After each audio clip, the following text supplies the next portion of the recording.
Hero Merrimack head coach Joe Gallo, following a 73-63 victory for the Warriors on Senior Day. Coach, can we just start with an opening statement on your team's performance here this afternoon at home? Yeah, we, as everyone in this room knows, we needed that in the worst way. We've had a tough stretch here, a couple close ones. Wasn't particularly happy with our effort against Ryder. Right? I know the score was still close, but that wasn't a Merrimack team. Sometimes it's good to have a little reset when you get down the stretch, and you got the conference tournament coming up, and I didn't love that reset came on the back end of a couple of those one-possession games. But we got their attention yesterday in practice and shoot-around. It was a completely different group. Bud Clark had 5 steals in the first half, and he only played 7 minutes and finished with 8 from the game. So we need that out of him, right? We know how good he is offensively, but when he's changing the game like that defensively, we're just a completely different team. Open it up to questions. Talk about turning them over 21 times. I mean, that's elite. Yeah, and our goal for the game was under 8, and we had 7. And when you play them, going back, Quinnipiac teams going back 20 years now are always, they rebound the heck out of the ball, right? So for them to only have 10 offensive rebounds, I thought we did a good job, but we knew we'd be on a minus there. And you guys know we make it up on the other end by stealing your ball and turning people over. So, in a game like this, to take 11 more field goals than them, and the free throws being about the same, I think that was the difference in the game. Coach, can you talk about Malik stepping in there in the first half when Bud went out and kind of picking up right where Bud left off in some ways there, running the offense for a few minutes? Yeah, Malik's been so good. You try to get him more minutes here and there. He comes in, he changes the game with his energy. He's totally bought into just winning basketball games.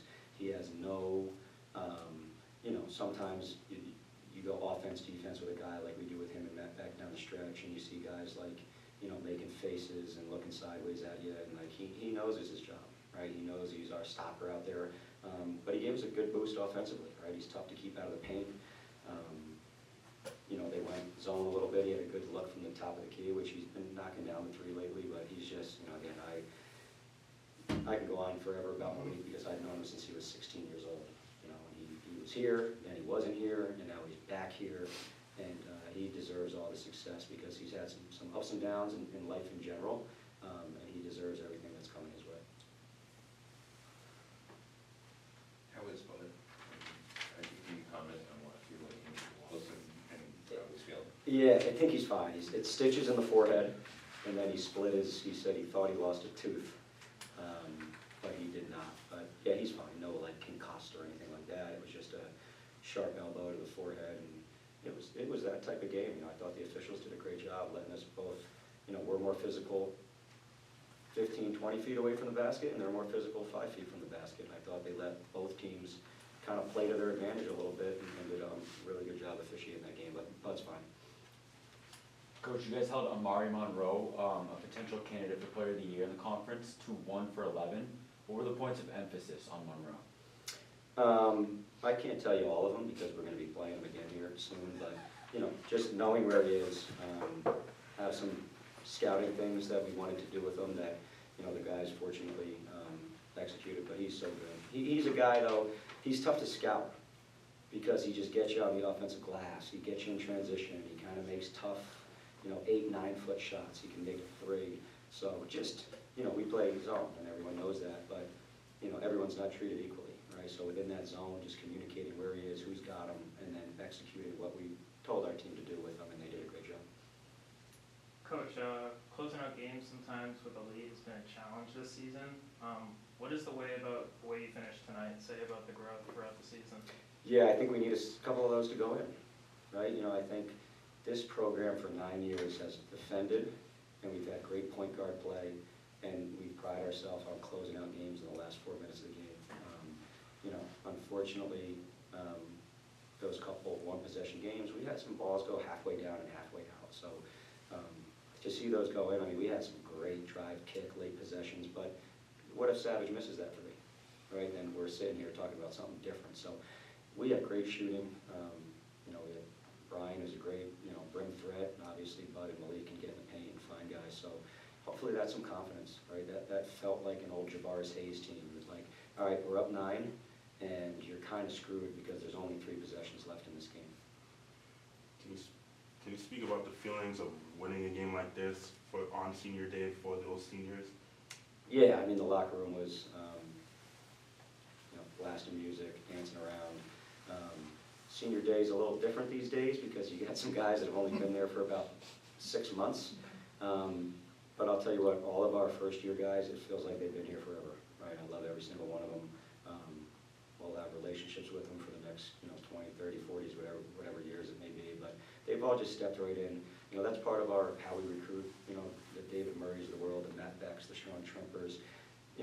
They wanted to dive into our culture and dive into who we are, and they've done that. I feel like I've gotten to know all those guys really well, and it was huge. And then you got your Jalen Stinson and Devin Savage, Thomas Hall, who's been here for 4 years.